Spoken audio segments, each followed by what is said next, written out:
I was really tired one morning, and I was sitting there and, on my stool, and the phone kept ringing and ringing, and finally June picked up the receiver, and she said, "Oh, John, it's Dr. Elliott from Simon Fraser University. He wants you to try your Leacock show out there."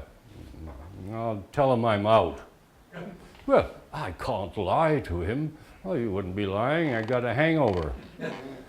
"Well, please, you were very funny last night." "Well, that was at a party. People were drinking. They'd laugh at anything." "Yes, but he's promised to pay you a fee, and we need the money."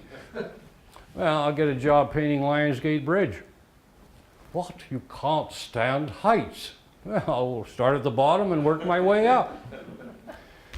Well, that's the way it began, and then finally she said, "Please, please, talk to him, please." "I don't want to waste my time trying my Leacock show out on a bunch of smart-ass freshman students. All they want to hear is Johnny Carson." Anyway, she said, "Never mind, I'll talk to him. Dr. Elliott, John would be delighted to do his Leacock show for you." Yes, yes. What did you have in mind?" "Next Wednesday, yes. Room 213, right here. And what time?" "Yes, 1 o'clock, right here." "Oh, no need to confirm. I'll make sure he's there."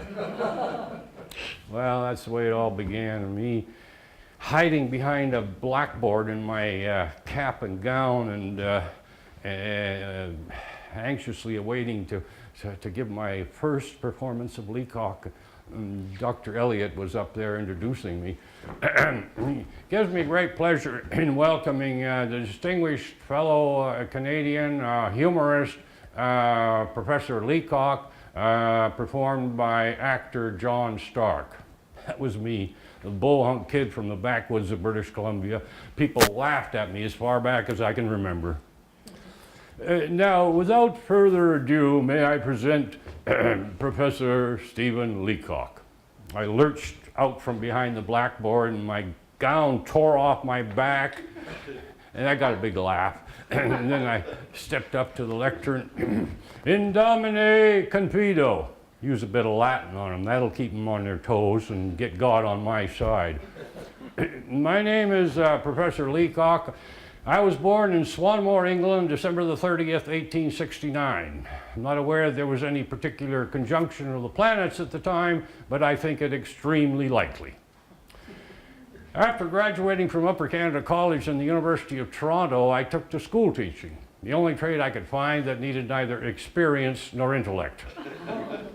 That being the lowest paid profession in the world, I decided to compensate myself for it by becoming a humorist. Now, I might add that my fee for a lecture on humor is quite reasonable. I find out how much money you got, and I promise never to charge a cent more. Now, there are many trials that a public lecturer has to bear. Many of my colleagues attach a great deal of importance to the classics, and I don't mind confessing that I have a long time been very skeptical about them, especially when a professor of Greek I know told me that the classics have made him what he is. This is a very serious charge against the classics, and should not too readily be accepted. In my opinion, this man would have been what he is, no matter what he was. Well, I've always had problems with money, and whenever I go into a bank, I get rattled. The clerks rattle me, the wickets rattle me, the sight of money rattles me, everything rattles me. The moment I cross the threshold of a bank and attempt to transact any business there, I become an irresponsible idiot. Well, I knew this beforehand, but my money had been raised to $50 a month, and I felt the bank was the only place for it. So I shambled in and looked timidly around at the clerks. I had an idea that a person about to open an account must needs consult the manager. I went up to a wicket-marked accountant. The accountant was a tall, cool devil, held my $56 clutched in a crumpled ball in my pocket. "Can I see the manager? Alone?" I don't know why I said alone. "Certainly," he said, and fetched him. The manager was a very grave, calm man. I held my $56 clutched in a crumpled ball in my pocket. "Are you the manager?" God knows I didn't doubt it. Yes, can I see you alone? I don't know why I said alone again. The manager looked at me with some alarm. He felt I had an awful secret to reveal. Come in here, he said, led the way to a private room and turned the key in the lock. We can talk without interruption here. Sit down. We both sat down and looked at each other. I found no voice to speak. You're one of Pinkerton's men, I presume. No, I'm not from Pinkerton's, I said, seeming to imply I came from a rival agency. To tell you the truth, I've come to deposit all my money into your bank. Manager looked relieved, but still serious. He concluded now that I was a son of Baron Rothschild, or a young Rockefeller. A large amount, I suppose. Fairly large. I propose to deposit $56 now and $50 a month regularly. Manager got up and opened the door. Mr. Montgomery, this gentleman intends to open an account. He will deposit $56. Good morning. I rose. A large iron door stood open at the side of the room. Good morning, I said, and stepped into the safe. Come out, said the manager, and showed me the other way. Went up the accountant's wicket and thrust my crumpled ball of money at him with a quick convulsive movement as if I were doing a conjuring trick. Here, deposit it. Gave me money to another clerk, made me write this up on a slip of paper, sign my name in a book. I no longer knew what I was doing. The bank swam before my eyes. Is it deposited? I said. It is. Then I want to draw a check. My idea was to draw $6 of it for present use. Somebody gave me a checkbook to sign. Somebody else began telling me how to write it out. People in the bank had the impression I was an invalid millionaire. I wrote something on the check, thrust it back into the clerk. He looked at it. What? Are you drawing it all out again? Then I realized what I had done. I'd written 56 instead of 6. I was too far gone to reason now. I felt it was impossible to explain the thing. All the clerks had stopped writing to look at me. Reckless with the misery, I made the plunge. Yes, the whole thing. You withdraw all your money from the bank. Every cent of it. Are you not going to deposit any more? Never! An idiot hope struck me that they might think something had insulted me while I was writing the check, and it made me change my mind. I made a wretched attempt to look like a man with a fearfully quick temper. How will you have it? What? How will you have it? 50s. And the 6. 6s. Gave them money and I rushed out. As the big door swung behind me, I heard an echo of a roar of laughter that went up to the ceiling of the bank. Since then, I bank no more. I keep my money in cash in my trousers pocket and my savings in silver dollars in a sock.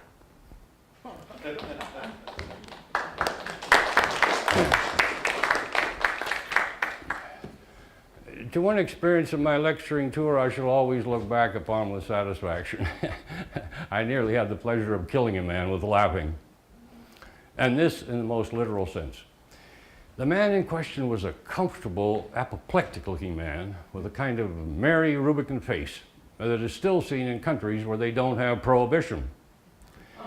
He was seated near the back of the hall, laughing uproariously. All of a sudden, I realized something was happening. The man had collapsed sideways into the aisle.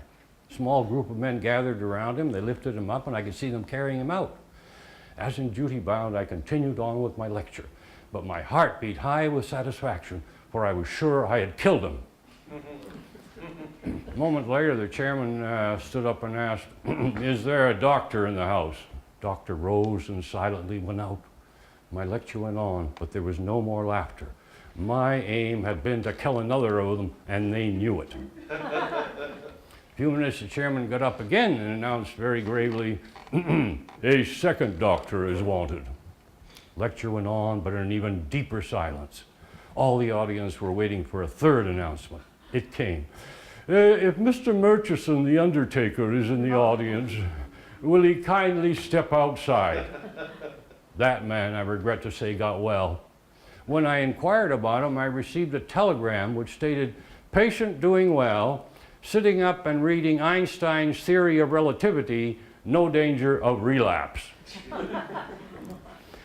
Well, I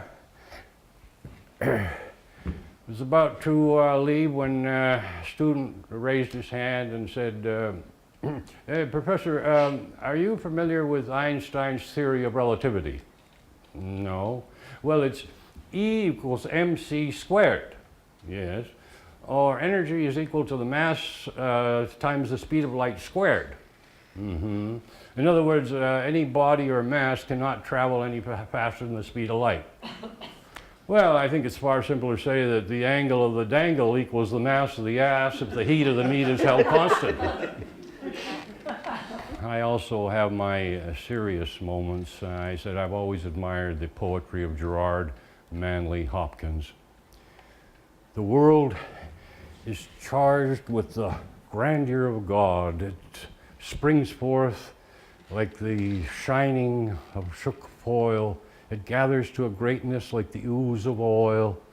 Crushed, why do men then now not wreak his rod? Generations have trod, have trod, have trod, have trod, and all is seared with trade, bleared and smeared with toil, and wears man's smudge, and shares man's smell. And for all that, nature is never spent.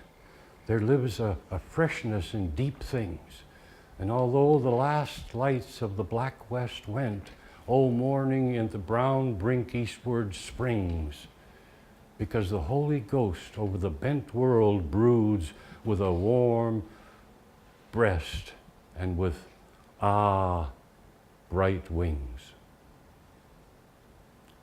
Johanka says, what a brilliant, brilliant poet and a brilliant writer. And I said, you're a brilliant writer too, Johanka. What are you working on now? She said, well, I've always been fascinated with the Russian playwright Anton Chekhov because he was a medical doctor and a playwright like myself.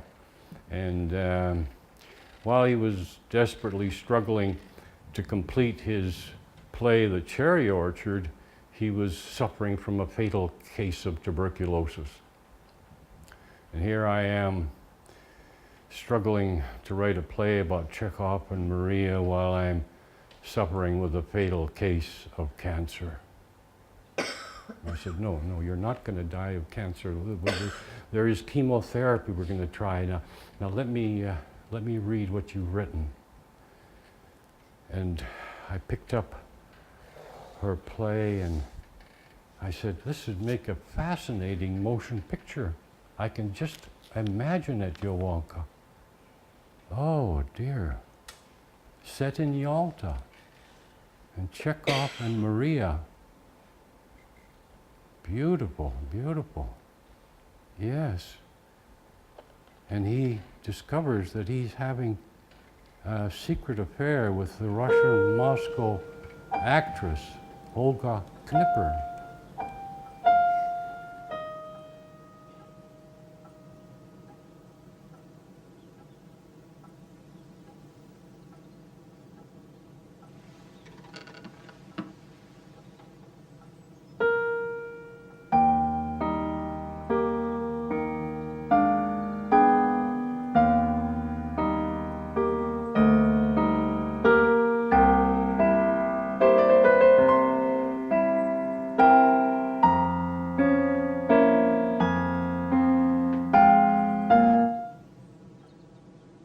My favorite Chopin. You know, Olga played that at a party at Danchenko's last year and received a standing ovation. Forgive me, I don't have a talent. Well, you need to practice more, Masha. Well, yes, I'll practice. In between cooking and cleaning, acting as your secretary and running your errands, of course I'll practice. I've all the time in the world. You're in a bad mood all of a sudden. Then don't tell me how clever Olga is. I don't You're want to making hear it. something out of nothing. Is that so? I suppose it's nothing to you to deceive a person. Are you talking about some deception in particular, or is this just a general accusation? I think getting married is quite particular. At least to most people.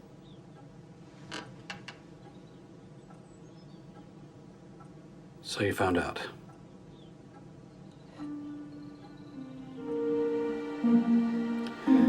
Masha, please accept this.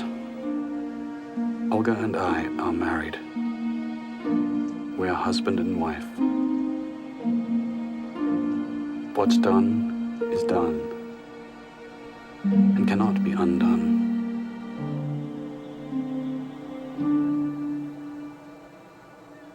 When do I have to leave?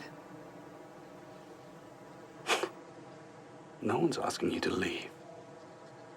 She's your wife now. She's entitled to the house, your possessions, to everything. Oh, Olga's never given that a moment's thought. The law is the law. Everything is hers now.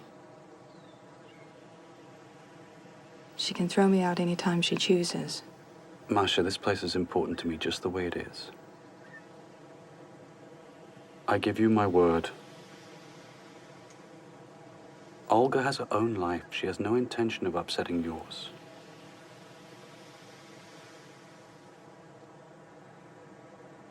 Truly, I'm grateful for everything you do for me. I may not say it very often, but I am. And Olga knows it too.